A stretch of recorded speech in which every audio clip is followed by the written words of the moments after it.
Dr. Syamdas Bandyopadhyay to the Faculty Exchange Program organized by the Department of Zoology, Bejoy Mahavidyalaya. I am glad to announce that Dr. Syamdas Bandyopadhyay, Assistant Professor of Burdwan Raj College, is present with us to deliver his lecture on protein sorting and vesicular transfer. Dr. Bandyopadhyay did his graduation from the University of Burdwan and Masters from Benares Hindu University. He was awarded with PhD degree from Vidyasagar University. He did his all PhD works in National Center for Cell Sciences, Pune. He did his postdoctoral research from Salk Institute for Biological Studies, California, USA. And after that, he served as research assistant and associate in many reputed institutes of India and USA. He has published near about 10 research articles in many reputed international journals.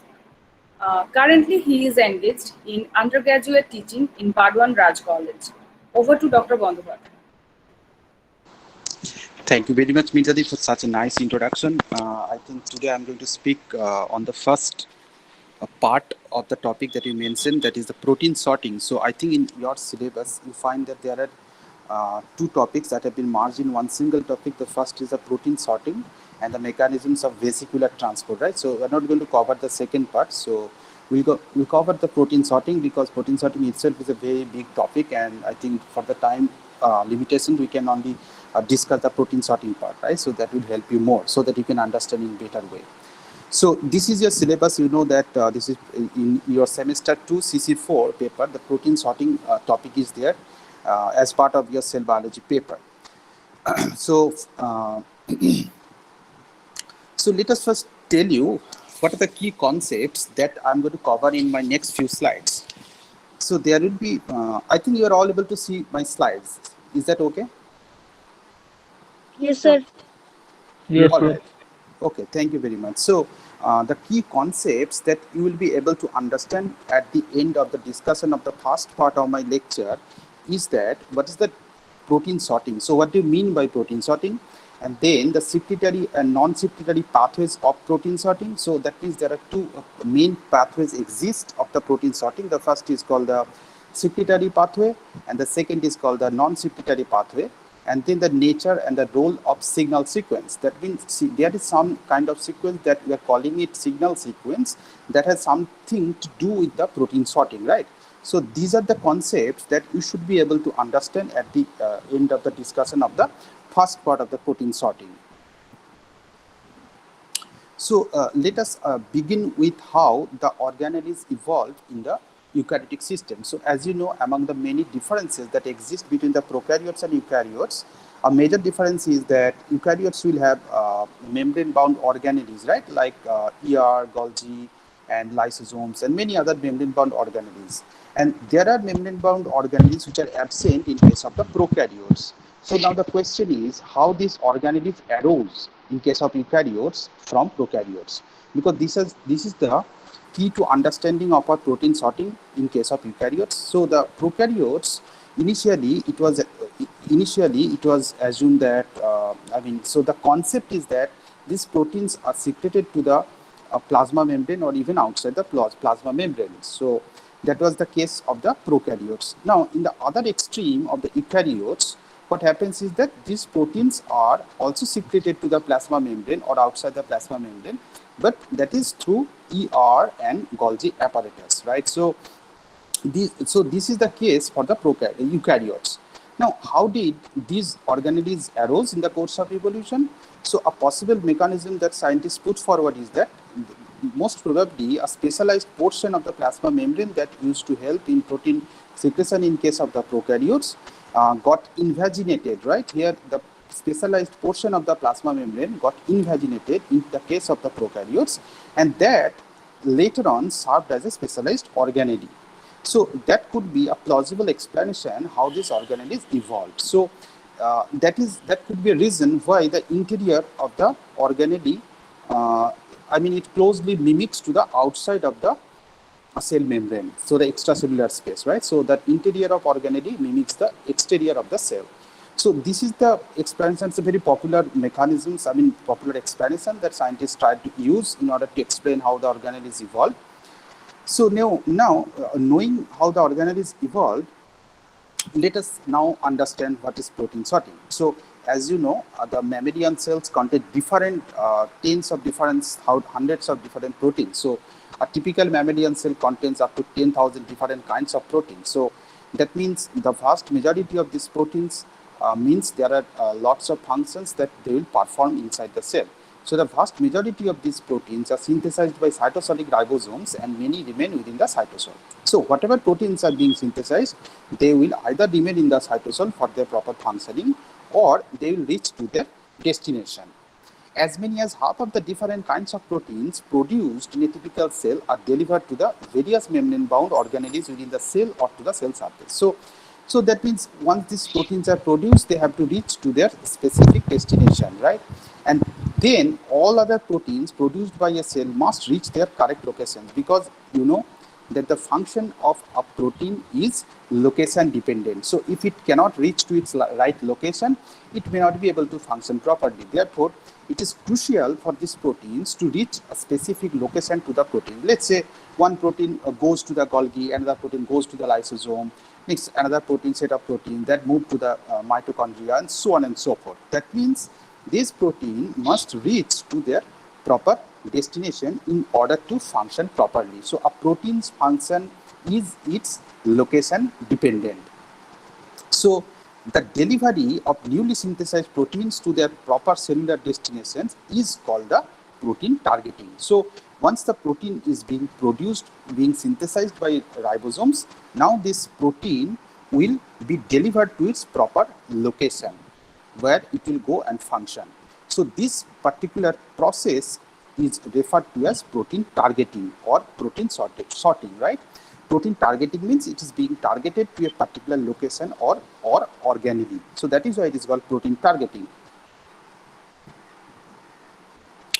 Now, so it will be very easy if we can divide these events into some major events, right? So protein targeting can be divided into three main steps. The first is the targeting itself, then the translocation, and final is the modification of the protein, nascent protein. Nascent protein means the protein that is being produced.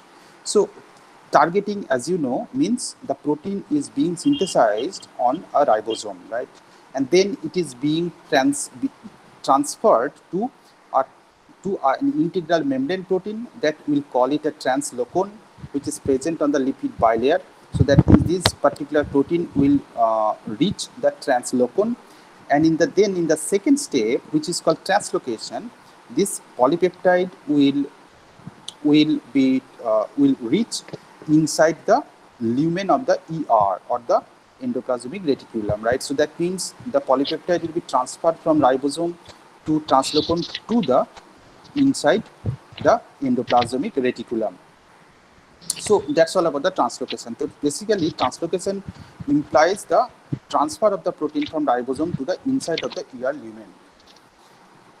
Next is the modification of the folding. So that means once a protein reaches inside the ER lumen, then there are certain covalent modifications that happen to the protein. So what are those covalent modifications? So those are like, for example, glycosylation. There may be some other kind of proteolytic mechanisms. So there are many mechanisms that happen inside the ER or even the Golgi. The major modification that happens is the glycosylation. So glycosylation means it is the addition of the sugar to the polypeptide chain. So, but this is not in our syllabus. This is not part of our discussion today. This is beyond our scope. So we'll keep our discussion confined to this particular steps.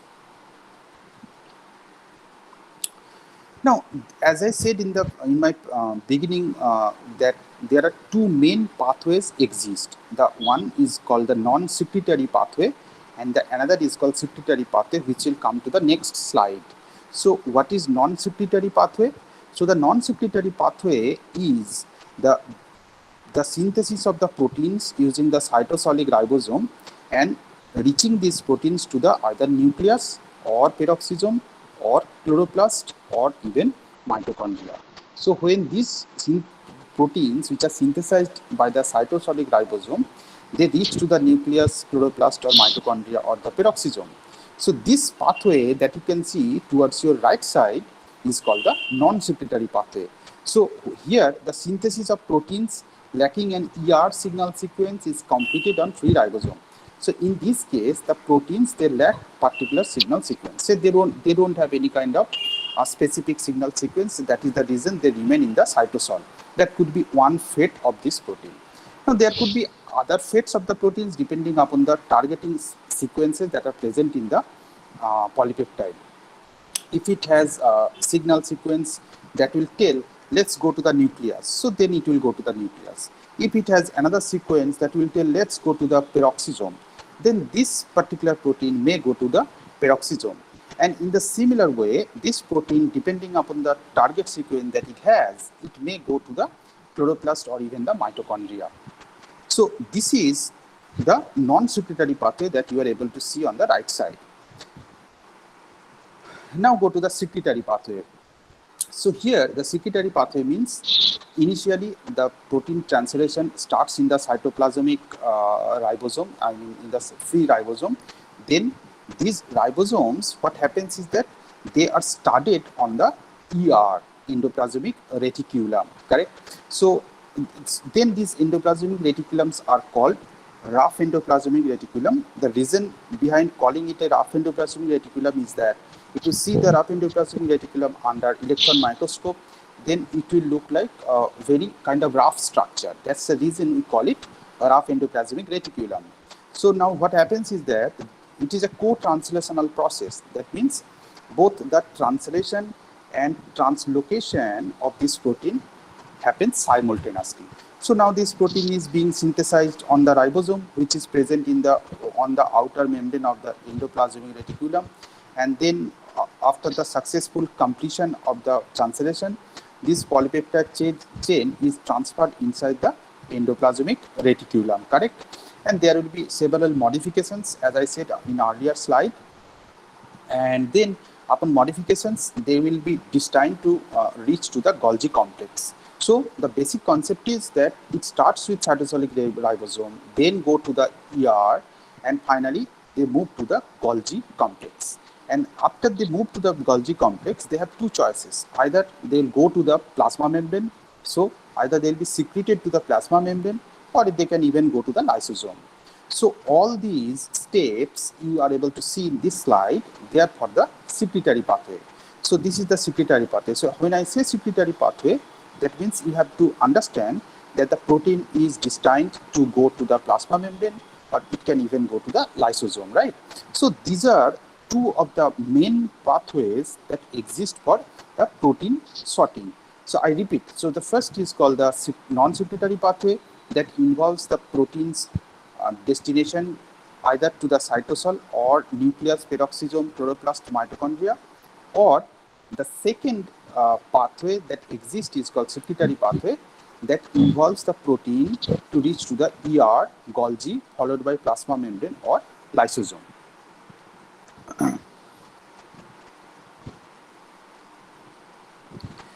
Now one can ask the question that what's the basic principle of the protein sorting? Is there any basic principle that lies in the protein sorting? Yes, it does. So the scientists have found out there are certain principles that govern the protein sorting. So from this diagram, you can clearly see that the information to target a protein to a particular organelle destination is encoded within the amino acid sequence of the protein. That is typically a 20 amino acid sequence which is present in the N terminal, or in the rare cases present in the C terminal of the nascent polypeptide, or even within the interior of the protein sequence. So there is a particular sequence present in the polypeptide which is being synthesized on the ribosome. This particular sequence is either present on the C terminal end, or they can present in the N terminal end, or they can even present on the interior of the polypeptide. So this particular sequence, we are calling it a signal sequence, or it is also called targeting sequence or even signal peptide. So now each organelle of the eukaryotes, they carry a specific set of receptor. Why do they carry receptor? Because there is a protein called signal recognition particle. So this is the protein that red in color you can see. The function of this protein is that as soon as this polypeptide emerges from the ribosome, this particular signal sequence is captured by the SRP or signal recognition particle. And then what happens is that this signal recognition particle along with the polypeptide bound with the ribosome can be captured by the SRP receptor, correct? So this is the SRP receptor. So now the situation is that the SRP receptor is bound to the SRP, which is in turn bound with the ribosome. And upon binding to this particular multimeric complex, this polypeptide now gets entry into our integral transmembrane protein that is present on the plasma membrane of the ER. So what happens if it comes in contact with this particular protein? This is called a translocation channel. So this will translocate the polypeptide which is present in the cytosol inside the ER lumen. That is the major function. So this polypeptide requires the help of this translocation channel to reach from the cytosol towards the ER lumen. That is the major function of the translocation channel. And this particular function is achieved by the hydrolysis of the GTP. So the GTP hydrolysis provides the energy that helps the translocation of this particular polypeptide from cytosol to the ER lumen. So the principle that we learned from this slide is that there is a particular signal sequence present on the polypeptide which is captured by signal recognition particle that in turn comes in contact with the signal recognition particle receptor present on the ER membrane, and this polypeptide is pushed through the translocation channel so that it can reach to the ER lumen, right, from the cytosol inside the ER lumen. And this overall the energy is produced by the hydrolysis of the GTP, correct? So the GTP can bind with the SRP receptor and the SRP protein. So this is the principle of the protein sorting. Now the interesting thing is, as I said in my previous slide, so the protein which reaches to the ER, they contain a particular sequence that you call it signal sequence, right? So this is very interesting. So a 16 to around 30 residue ER targeting sequence is present in the nascent protein that directs the ribosome to the ER membrane and initiates translocation of the growing polypeptide across the ER membrane. So this particular sequence that you are seeing here is called the signal sequence, that is around 16 to 30 amino acid long, correct? So then this is called ER targeting sequence and it is typically located at the N terminus of the protein. So in most of the cases, the signal sequence is present in the N terminal portion of the protein, but in rare cases you will also see that this is also present in the C terminal end, and in some of the cases this may be also present on the interior of the protein. So the signal sequences of different secretory proteins all contain one or more positively charged amino acids adjacent to a continuous stage of the 6 to 12 hydrophobic residues. Now come to this diagram. So here the author has arranged the signal sequences from different proteins, but there is hardly anything that is common among all the signal sequences of the protein. So these proteins are unrelated to each other and there is very little which is common. What is common among all these signal sequences is that they have a hydrophobic core of this protein followed by one or more positively charged amino acids either at the C terminal or at the N terminal domain, or even in some cases they are present at both C as well as N terminal domains. So that's the only common thing that is present among all these signal sequences. So the signal sequences are usually not present in the mature protein. So this is very important. So once this protein enters inside the ER, then this signal sequence is clipped, right?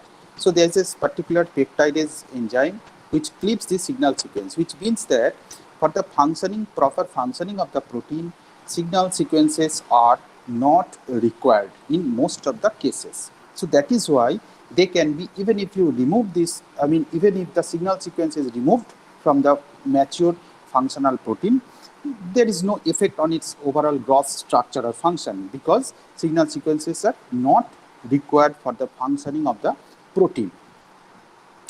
Now, who proposed this signal hypothesis? It was proposed by Gunther Blobel in 1970, who was a then molecular biologist in Rockefeller University in New York.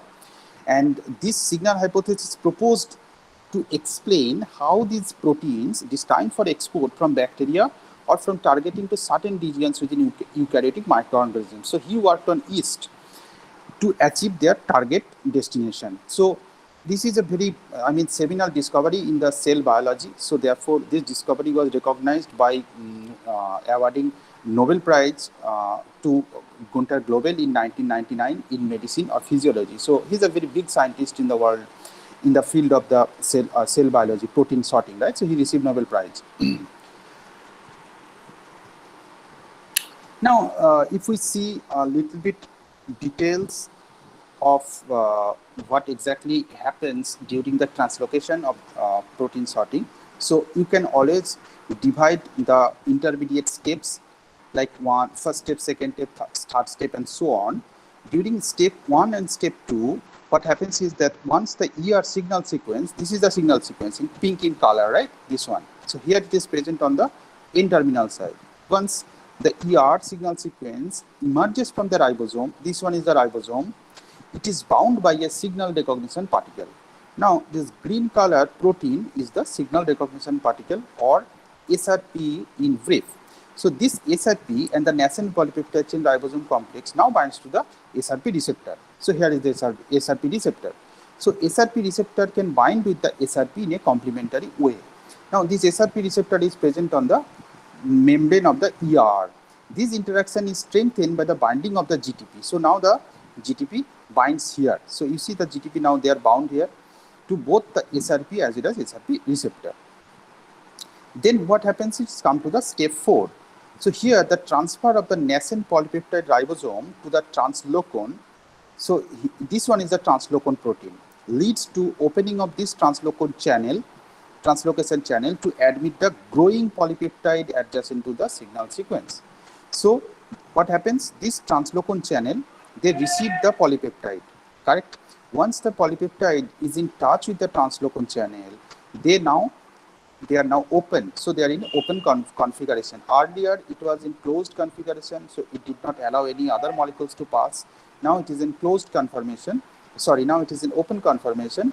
That means this polypeptide will now be able to move through the translocation channel to admit the growing polypeptide inside the ER lumen. And now this is the time when the GTP hydrolyzes into GDP and inorganic phosphate. So these are steps 1 to 4. Now we'll move to the step 5 to 6. So as the polypeptide chain elongates, because the translation continues here, it passes through the translocon channel into the ER lumen where the signal sequence is clipped by signal peptidase. So this is very important. You see there is a signal peptidase which is present on the inner leaflet of the ER membrane. What is the function of this signal peptide? So basically what it does, it cleaves the signal sequence that is present in the pink color, right? So this is now clipped. So that means in the functional protein inside the ER, the signal sequence is not present because it is not required for its functioning. So there's no point of keeping the signal sequence, right? So that's why it is clipped by an enzyme called signal peptidase, which is present on the inside of the ER membrane. Now during step 7 to 8, what happens is that once the translation is complete, so after the completion of the translation, the ribosome is released because it no longer needed here. The translation has been completed. The whole of the protein is now drawn inside the ER lumen. So it is now in the ER lumen, and the translocon now it is closed conformation. So it doesn't allow any other molecules to pass through the channel, and then the protein assumes its native folded conformation. So it is very important. This protein now assumes its folded conformation. So earlier it was in unfolded condition. Upon reaching inside the ER and after cleaving of the signal peptide, now this protein becomes folded, right? So it assumes its native folded conformation. Now, interesting thing is, as I pointed out, this is the translocon channel, right? So this is the translocon channel that helps to translocate this polypeptide from cytosol to the ER. Now, however, the structure of the translocon channel. So you see here, this is the translocon channel, and this one is the ribosome, right? So this is the ribosome.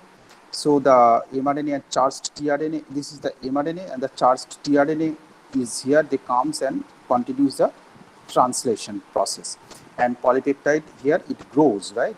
And this is the translocation channel, that is an integral membrane protein present on the ER membrane. It is composed of 3 subunits. The one subunit is called SEC61 alpha. It is the translocon, that is the integral membrane protein. It also joins, the translocon channel is composed of 2 more subunits. The one is called SEC61 beta, and the third is called SEC61 gamma, right? So the translocation is basically trimer of a protein composed of SEC61 alpha, SEC61 beta, and SEC61 gamma. So this translocation channel is absolutely required for this protein to translocate inside the ER lumen.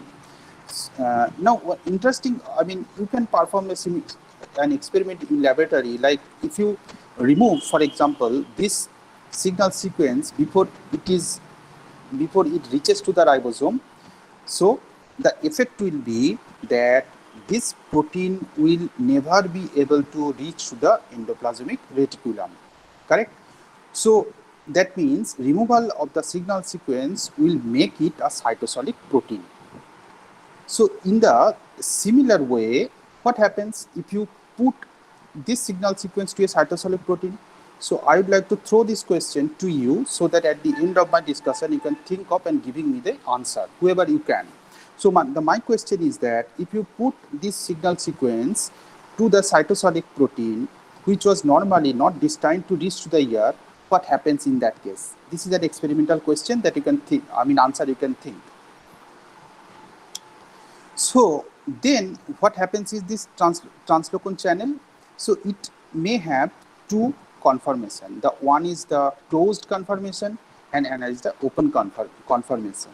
Now the binding of the ribosome is absolutely necessary for this translocon channel to allow the polypeptide to pass through, correct? So if there is no ribosome, then this translocon channel does not allow anything to pass. However, what happens is that upon binding to a ribosome, when the translocation continues, this polypeptide, it pushes inside the translocon channel, and here there is a lead domain. So this is like a covering domain, right? So this growing polypeptide pushes the cover, pushes the lead, so that it can open up. Upon opening up of this lead, the polypeptide now enters inside the ER. So the lead domain is very important for the proper functioning of the translocon channel. So that's all about the translocation of the ER protein, which is supposed to reach the ER. So now the thing is, as you know, there are different kinds of topological classes of integral membrane proteins depending upon the orientation in the membrane and the types of signals they contain. So what are those types? They are type 1, you have type 2, you have type 3, you have tail anchored protein, you have type 4, and then you have GPI anchored protein. For example, in case of the type 1 protein, the cytosolic domain contains the C-terminal domain. A protein has 2 domains, 2 terminals. The one is called the C-terminal domain and another is called the N-terminal domain. So in case of the type 1 protein, the C-terminal domain is present in the cytosol, right? Now, if you go to the type 2 protein, if you see the structure of the type 2 protein, it is exactly opposite to the type 1. So here, the N-terminal domain is present in the cytosolic site and the C-terminal domain is present in the exoplasmic space or the outside the cytoplasm, that is the outside of the cell. Now, there are type 3 proteins which has a long C-terminal end, but it doesn't have an N-terminal end, and there are tail anchored protein which is like exactly like type 2, but the difference is that there is no C-terminal end protruding inside the outside of the cell. And there are type 4 protein which are multipass transmembrane protein because they traverse the membrane several times. So this is called type 4 proteins. And then you also have GPI anchor protein. Now, what is the point of discussing different topological classes of integral membrane protein? Because the proteins that is supposed to go to the membrane may be of type 1, it may be of type 2, it may be of type 3, and so on and so forth. So, what is the mechanism of this protein with regard to the protein sorting? So the mechanisms are little bit different. So the basic principles, as I described in a few of my previous slides, lies the same. There is only minute differences which exist in order to let this protein reach to the plasma membrane, type 1, type 2, type 3, and so on. So there are only minute differences that exist because of the time constant, limitation. I'm not going to discuss the individual mechanisms of all these different kinds of proteins, but just let us know that there are only minute differences that exist, right? So the overview of what we learned so far is that, number one, the synthesis of secreted proteins begins on cytosolic ribosomes, which become attached to the membrane of the rough ER.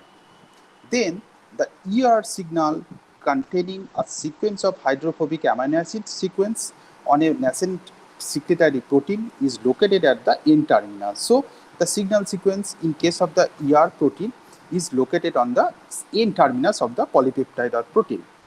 Then the third point is the signal recognition particle, which is called SRP in brief. First, it recognizes and binds to the ER signal sequence on a nascent secretory protein, then is bound in turn by an SRP receptor.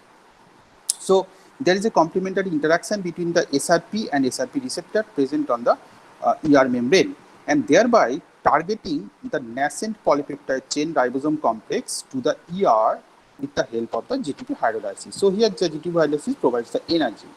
And then the final point is that a signal peptidase which is present in the ER membrane cleaves the ER signal sequence from a secretory protein soon after the N terminus enters the lumen. That means signal sequence is not present in a mature protein. So because that is removed by a signal peptidase enzyme present on the ER membrane during the translocation process. So these are the overviews of the concepts that we learned so far.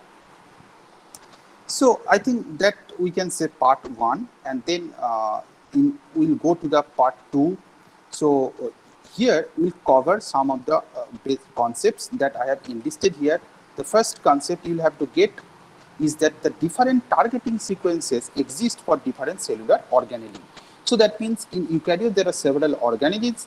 So for each and every organelle there is a different target sequence which are present in the polypeptide or protein. Then the import of unfolded proteins into the mitochondrial matrix is ATP dependent. So there are proteins that will reach to the mitochondrial matrix, so they remain in unfolded condition before they reach to the mitochondrial matrix. And then the third point is that the targeting unfolded proteins to the chloroplast stroma is stromal import sequence dependent. So chloroplast is also an organelle in case of the plant, and in order to reach the chloroplast, a protein has to have a stromal import sequence.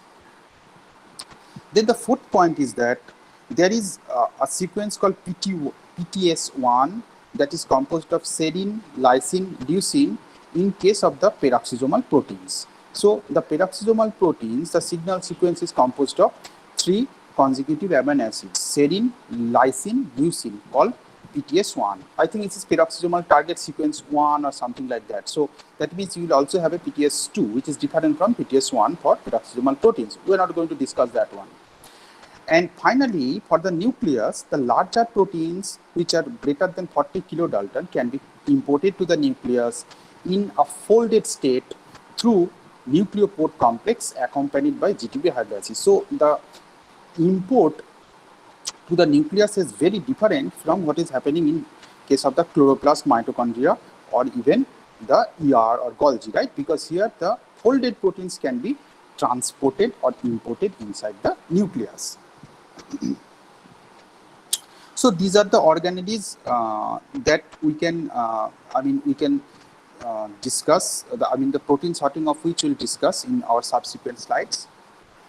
So let's say in case of the endoplasmic reticulum, which already we learned, is there is an N-terminal signal sequence. Then you have the mitochondrial signal sequence, which is also N-terminal, and that sequence is removed from the final mature sequence. And then you have a chloroplast signal sequence, which is also present in the C-terminal end of the protein. And this particular signal sequence is clipped. And then you have the peroxisomal matrix, peroxisome cellular organelle, for which there is either a C-terminal signal sequence or there is even a N-terminal signal sequence for few of the proteins. So in case of the peroxisome, the striking difference is that most of the signal sequences are present on the C-terminus, and these sequences are not clipped. So that is another difference between the signal sequences of the peroxisome and the other organelles. And then there is nucleus. So the nuclear localization signal varies. That means there are multiple localization signals present for the nucleus, and this sequence is also not clipped. So you see there are few sequences which are clipped and other sequences are not clipped. So in case of the the mitochondrial matrix proteins, what happens is that these proteins, they are kept unfolded with the help of a heat shock protein called HSP70. So this is an energy dependent process. So ATP will be expanded because these proteins need to be kept in unfolded condition. Now they come close to the complex called TOM 2022. So this particular protein complex keeps it in close contact with TIM 2317 protein complex, right? So this is a sequence of events that is happening upon reaching here. Now this what happens is that this translocated channel comes in contact. So there are some rare contact sites inside the mitochondria that comes and touches physically it contacts the other translocation channel present on the inside of the membrane. So this polypeptide now it comes in close contact to the TIM44, and through this TIM44 they reach inside the mitochondrial matrix, where this signal is clipped and then they assume its folded conformation. So that's all about the mitochondrial matrix protein. Now there is a chloroplast protein, where this particular protein it takes help of the TOC complex. Then it's like mitochondria, they physically contact this particular TOC complex, physically contacts each other with the TIC complex, and then they reach inside the cell. And this is also an SRP dependent pathway, which I'm not going to discuss in detail because I already discussed in a few of my previous slides. And then they can reach to the stroma of the chloroplast.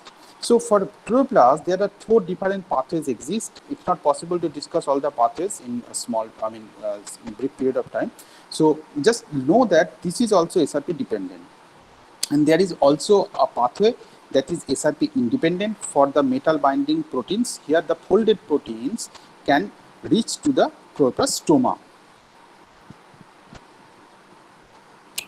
Now the import of the peroxisomal matrix protein. So there are certain proteins that need to reach to the peroxisome, correct? So they contain the signal sequence called PTS1. So as I said, the PTS1 is the signal sequence which is present in the peroxisome. Which is present to the protein supposed to reach to the peroxisome. Now what happens is that after translocation, this protein reaches to the PEX5 protein receptor.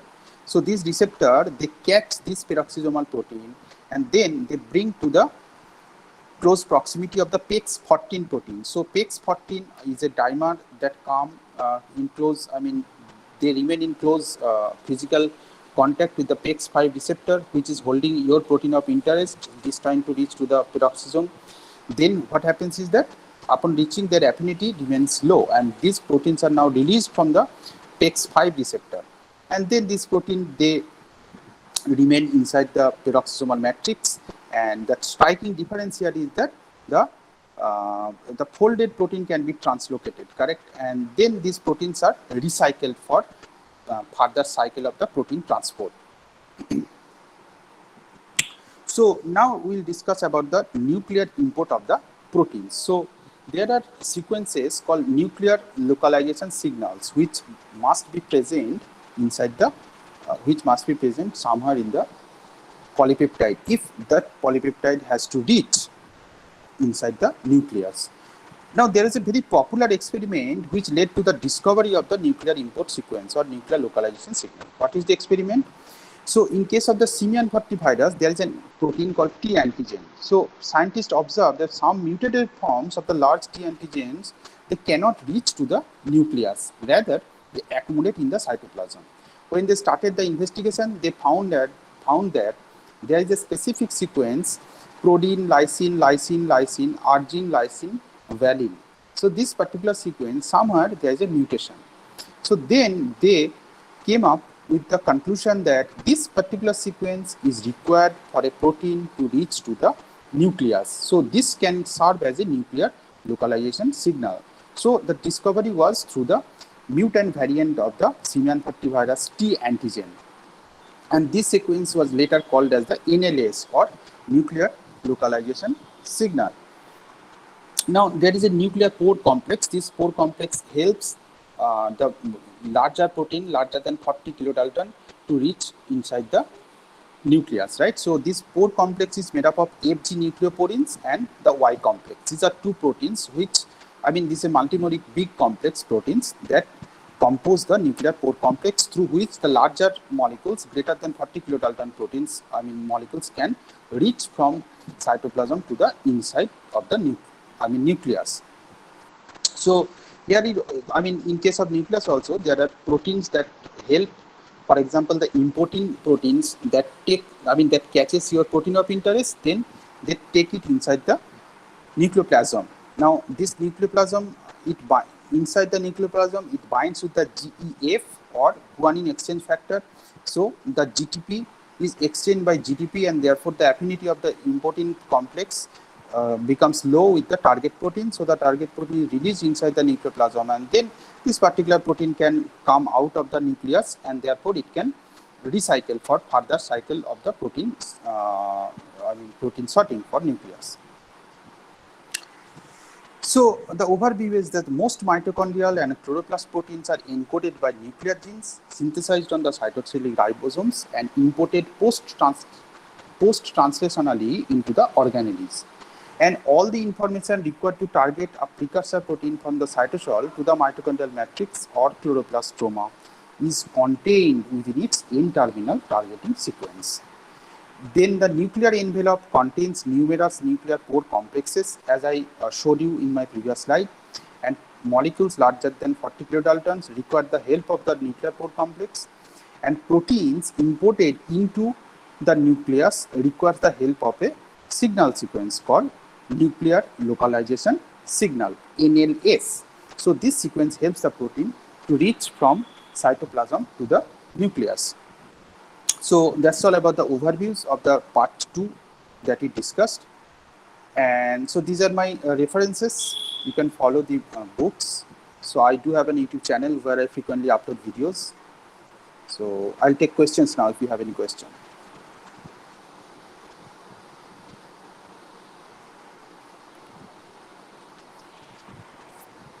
Students, if you have any question, please ask.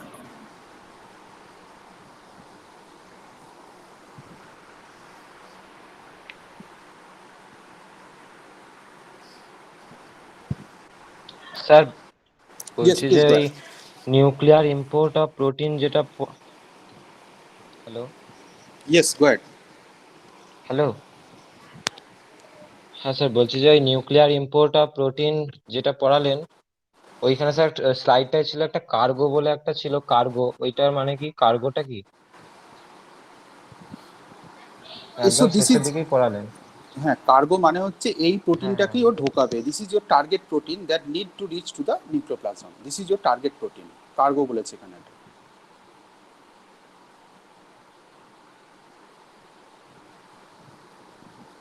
Is it ঠিক আছে clear? ঠিক আছে। ওকে। তাহলে আমি যে প্রশ্নটা করলাম তোমাদের, যে কোন একটা প্রোটিনে তোমরা যদি সেই প্রোটিনটা একটা সাইটোসলিক প্রোটিন, সেই প্রোটিনটাতে তোমরা যদি একটা নিউক্লিয়ার লোকালাইজেশন সিগন্যাল অ্যাড করে দাও, তাহলে কি হবে? What will be the consequence? কেউ আনসার দিতে পারবে?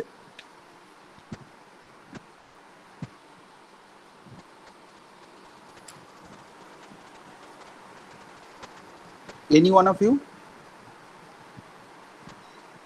It will enter the nucleus. Yes, so it will have a very good chance to enter inside the nucleus. That's correct. Very good. Okay, if you have any question, you can ask. Otherwise, we can finish it up here. Any more questions? I think no more questions. Thank you, Dr. Bandyopadhyay, for your nice presentation and lucid explanation. We will expect your cooperation in future in such program. Thank you again on behalf of Department of Zoology, Vijayanagar Mahavidyalaya. Thank you for being with us. Thank you very much for giving me the opportunity to present my, lecture among the students. I think students will be benefited. Thank you very much. You all have a good day. Take care.